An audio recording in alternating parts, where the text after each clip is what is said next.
Welcome to today's deep dive. We have a really compelling stack of sources to explore with you today. We really do. It's a fun one. Yeah. So we are looking at a two-part daily reading for March 21st, 2026. And this is from a source called Tarot by High C. Right. And it gives us two very different angles on the exact same concept. Yeah. So on one hand, we have an astrological forecast. It details the energy of this specific planetary alignment called Mars trine Jupiter. Right. The astrological engine of the whole thing. Exactly. But then on the other hand, the source pairs this forecast with a piece of original science fiction. Which is such a unique approach, you know? It really is. It's a short story, or what the source calls a StoryScope, titled The Moment the Gates Awoke. And this story is specifically designed to illustrate the forecast's themes in a narrative format. Taking these sort of abstract astrological concepts and grounding them in a sci-fi narrative about a spaceship crew. Yeah, It makes the underlying philosophy so much easier to dissect for you as a listener. definitely. And our mission for this deep dive is to basically synthesize these two texts, right? To explore a really profound difference in how we operate. The whole hustling versus flow debate. Yes, exactly. Yeah. The difference between hustling, which is, forcing outcomes through sheer willpower, and aligned action, which is moving only when the universe finally gives you the green light. It's a fascinating pairing, and I mean, it challenges a very deeply ingrained habit for most of us. Oh, 100%. Yeah. Usually when we talk about achieving a goal or overcoming a delay, there's this underlying expectation of brute force. Yeah, you have to grind it out. Right. It's almost treated like a demolition project. You want a door to open, so you take a crowbar, you put your shoulder into it, and you just push until the wood splinters. Hustle harder. Exactly. Hustle harder, grind it out. It is this highly visible form of exertion that our culture just heavily rewards. We cling to that brute force method because, well, it provides the illusion of control. When you're sweating and pushing, you feel like you are doing something, even if the door remains completely shut. You're busy. Right, you're busy. But the source material today asks us to step into the territory of timing and intuition, where that crowbar is fundamentally useless. Which means looking at a landscape of progress that runs counter to pretty much everything we are taught about ambition. So to really appreciate the sci-fi story, we first need to establish the rules of the universe it's operating in. We have to look at the astrological engine driving the narrative. Okay, let's unpack this. Huh. The forecast specifically looks at an aspect called Mars trine Jupiter. So what are the actual mechanics of that alignment? Well, to understand the forecast, we need to look at the archetypes of these two planets. Okay. In astrological terms, Mars represents our drive, our raw energy, our ambition. Right. It's our capacity to take action. Think of Mars as the engine of a car or the warrior. It wants to move forward, and it usually doesn't mind a fight. It's the gas pedal. Exactly. Now, Jupiter, on the other hand, is the planet of expansion, growth, opportunity, and wisdom. Okay, so it's the open road. Yes, the open road, the broader horizon, it represents the magnification of whatever it touches. And the trine part of the equation, what does that mean? A trine is a specific geometric relationship. It's a 120-degree angle between two planets. Okay.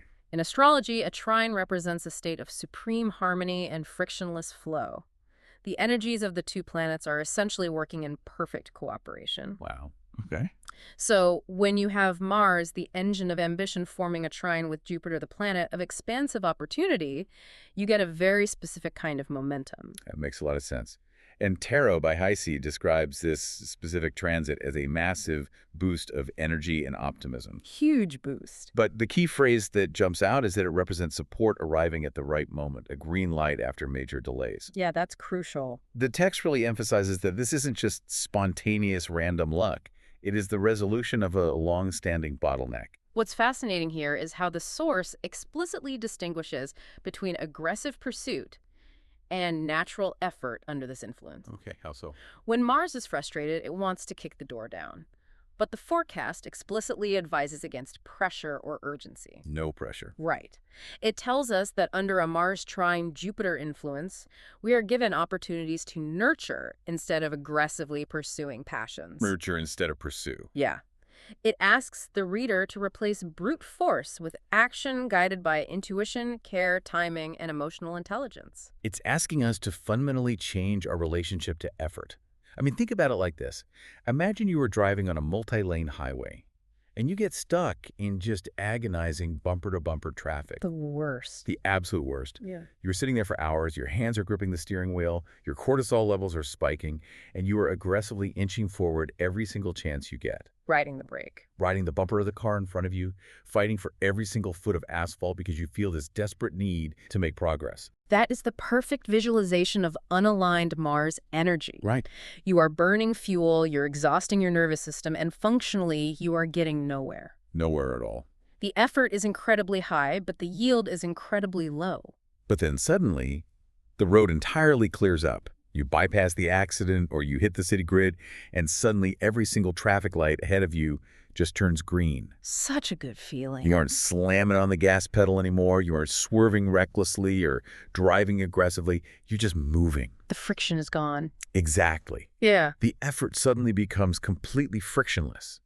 You are traveling much faster than you were in the traffic jam, but your physical exertion and your stress levels have actually plummeted. That sudden release of tension is exactly what the forecast is describing. Yeah. The text has this incredibly potent line to summarize that feeling. It says, "Doors open because we approached them correctly, not because we kicked them down." That's such a great quote. Yeah. Not because we kicked them down. Right. It shifts the focus from the intensity of the force to the quality of the approach. When you approach the door correctly, with steady, meaningful momentum, you eliminate the friction of misalignment. But, it's easy to preach patience when you aren't the one actively stuck in life's traffic. Fair point. Which is why the second half of our source material, the StoryScope, is so vital here. It forces us to sit in that agonizing waiting period to see how this theory actually functions in practice. It really does. The author uses the narrative format to make the psychological weight of a major delay tangible. Yeah, you really feel it. So we are introduced to the Aurora Thread, an exploration vessel commanded by Captain Elia Marr. And the opening lines set a remarkably heavy mood. The source states that the ship's engines have been silent for 3 years. 3 entire years. 3 years of canceled routes and delayed missions. The silence on the ship had, quoting the text, begun to feel like gravity. Man, begun to feel like gravity. You can practically feel the physical weight of that stalled momentum just pressing down on the crew. It even mentions the corridors are full of quiet disappointment. It also notes the attrition that comes with that kind of delay. Other crew members abandoned the mission. Right. They left for easier work and safer, more predictable systems, but Elia and her core crew stayed with the Aurora Thread. Okay, so I have to play devil's advocate here, because if you are listening to this, you might be looking at your own life and thinking about the concept of the sunk cost fallacy. Oh, absolutely. Because in our modern culture, if you wait 3 years for business to launch or a creative project to get off the ground or like a specific career path to open up, People will tell you to move on. right, that feels like a failure. Yeah. At what point does waiting for a green light cross the line into just stubbornly refusing to admit defeat? How do we know it's a major delay and not just a dead end? It is a crucial question because the line between aligned patience and pure delusion is often really blurred. Very blurred. But the source material provides a metric for distinguishing the two, and it lies in Captain Elia's internal state during those 3 years of silence. Okay. The text tells us she stood on the observation deck watching a star rise over the fractured horizon, and it notes she had not stopped believing in the mission even when belief felt impractical. But functionally, how does impractical belief look different from delusion?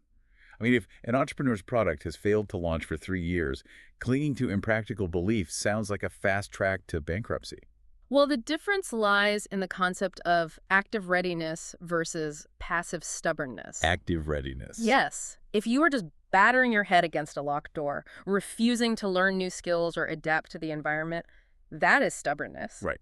But Elia's waiting was an active state. She wasn't asleep in her quarters for 3 years. She was still working. She was maintaining the vision, she was keeping the crew unified, and keeping the ship's systems prepared. The delay was entirely external. The transit gates of the galaxy were unstable.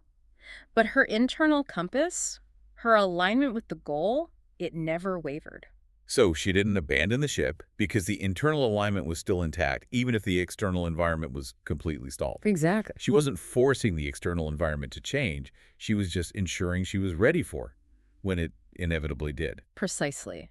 Delusion is expecting the world to bend to your arbitrary timeline. Wow. Yeah. Aligned action is maintaining your readiness so that when the world's timing shifts, You are in the exact right position to capitalize on it. Because she maintained that internal alignment without burning out her resources trying to force the transit gates open. She was prepared for the shift. She had the fuel ready. Which brings us to the moment the universe finally flips the switch. The gates awake. The text says, one morning, the universe seemed to lean forward. Navigator Soren realizes the ancient transit gates, which for centuries were unstable and required ships to force their way through, are suddenly lining naturally. Just naturally falling into place. Yeah. He looks at the readings and says the corridors are opening like pathways through water. We should really contrast that with how the text describes previous unaligned expeditions. Right. It notes that most ships historically forced their way through unstable routes, burning engines and patience alike.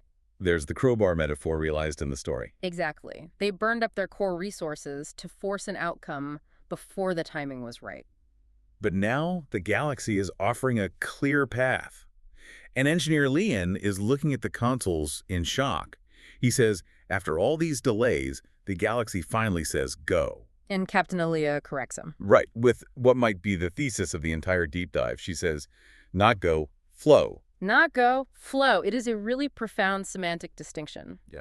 Go implies a sudden exertion of personal force, but flow implies joining a momentum that is already in motion. So what does this all mean for how we execute our own actions once a delay ends? How do we actually do it? Right.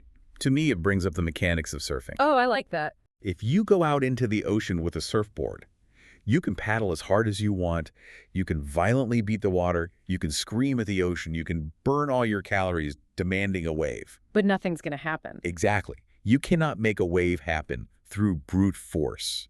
The ocean operates on its own timing. And if you spend all your energy fighting the flat water, you'll be way too exhausted to stand up when the wave actually arrives. Exactly. Surfers spend the vast majority of their time just sitting on their boards, waiting and reading the horizon. It requires intense patience. A lot of waiting. But when they see the waves swelling, they don't fight it.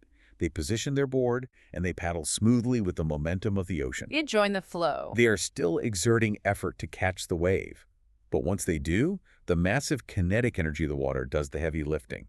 Their job is to stay balanced, stay agile, and remain aligned with the power beneath them. If we connect this to the bigger picture, and back to the astrological engine of Mars trine Jupiter, that surfing analogy perfectly captures the mechanics of the flow state the forecast describes. Yeah. When the crew of the Aurora Thread realizes the gates are open, their reaction is highly telling. There is no panic.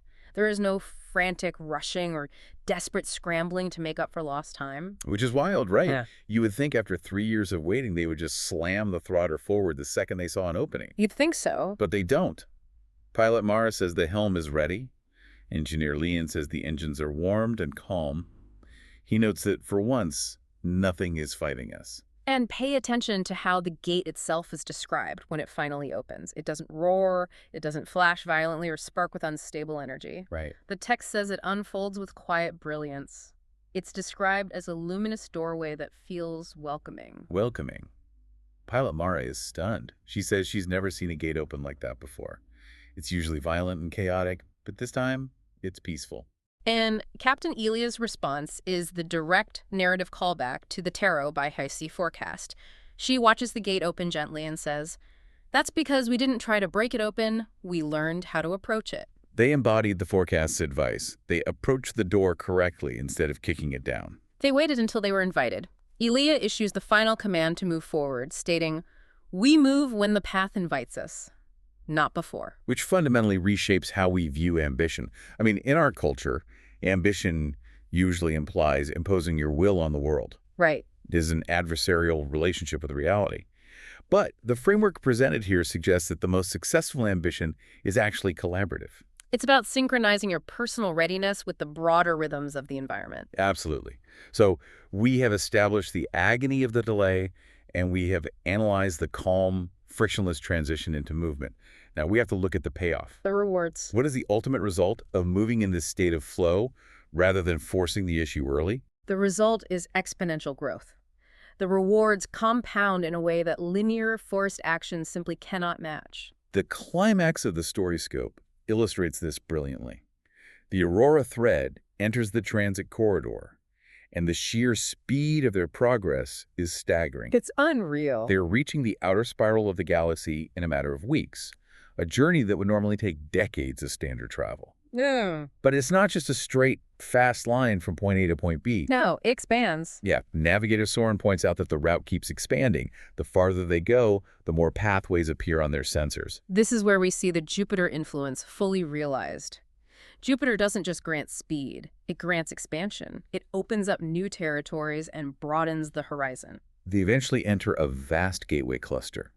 Dozens of new routes are unfolding in front of them, like petals in space. Beautiful imagery. And as if that wasn't enough, right as they arrive in this uncharted cluster, they receive a distant signal on their monitors. It is not a distress call. No. It's a beacon of discovery from a hidden, advanced civilization that is reaching out into the dark at the exact moment the Aurora thread arrives to hear it. The timing is perfect. Engineer Lyon looks at the timing of the signal and says, right place, right time, again. The synchronicity is absolute. They are experiencing a cascading series of right place, right time moments. Here's where it gets really interesting, though. I have to ask this, because it highlights a potential trap in how we interpret this philosophy. Okay, what is it? Does this story imply that if we just wait perfectly, if we sit around in a Zen-like state of non-action, the universe will just hand us success? Does Elia get a VIP pass to a hidden civilization and a massive gateway cluster, just as a cosmic reward for being super patient for 3 years? This raises an important question regarding the nature of momentum when there is no friction, and the answer is absolutely not. Okay. Success is not being handed to them as a passive reward. We have to look very closely at Elia's final realization at the end of the narrative to understand the mechanics at play. Right before they follow the new beacon, she steps up to the command console and observes their progress. Yes, and she notes that they are moving forward not because we're forcing the frontier open, but because we're finally moving in the same direction as it. The same direction. That is the key. They are not passive. Yeah. The ship's engines are humming with massive power. They are accelerating, they are navigating, they are exerting profound effort. But their action is layered on top of the universe's momentum rather than fighting against it. I see the distinction. It is the difference between swimming upstream against a raging river versus turning around and swimming downstream. Right. If you swim downstream, you are still actively swimming. You're still kicking your legs and using your energy. Yeah. But because the current of the river is moving in the exact same direction, your effort is multiplied. Amplified. Yeah, the current is amplifying your speed instead of erasing it. Exactly that. And that connects perfectly back to the astrological promise from the Tarot by Heisey forecast. The text stated, "We can go further than ever as we are encouraged to pursue our goals as fast as we possibly can." Oh, wow. The forecast doesn't tell the reader to stop moving. It explicitly tells them to pursue their goals as fast as possible, but only when there is that sense of natural effort in the air. And this reveals the compound interest of their 3-year delay. Because they didn't burn out their engines, their fuel, or their mental health during those 3 years of waiting, they have full tanks and completely clear, focused minds when it's finally time to sprint. That is the hidden mechanic of aligned momentum. Think about the alternative scenario. Okay. If they had spent those 3 years violently kicking the door down, if they had forced their way into the unstable gates like previous expeditions, their ship would have suffered critical structural damage. Right. The crew would be exhausted, traumatized, and depleted. Even if they somehow miraculously broke through the gate, they wouldn't have the sensor capabilities or the cognitive bandwidth to safely navigate that massive, complex gateway cluster they find on the other side. They certainly wouldn't have been in the right place at the right time to receive that subtle beacon from the hidden civilization. They would have been too busy putting out literal fires on their own ship to even notice it. Exactly. The patients didn't just delay their journey. The patients preserved their capacity to handle the massive expansion when it finally arrived. Waiting is what allowed them to process the Jupiter-level growth. This entire synthesis of texts provides such a necessary shift in perspective. To summarize the core value of what we have unpacked here today, whether you are managing a major project at work that is completely stalled, Right. or you're waiting for a career breakthrough that seems endlessly delayed, or maybe you're dealing with a complex personal goal where you feel that rising, intense urge to just aggressively force a result. We've all been there. Tarot by Heisey's blend of astrology and science fiction offers a remarkably powerful alternative framework. It provides intellectual permission to stop exhausting yourself against locked doors. It validates the active state of readiness. It reminds us of that central anchoring truth. Doors open because we approach them correctly, not because we kick them down. Such a great takeaway. You don't always have to swing the crowbar. You don't always have to manufacture the wave through sheer force of will. Sometimes the most ambitious thing you can do is maintain your internal alignment, keep the engines warm, and wait for the water to clear.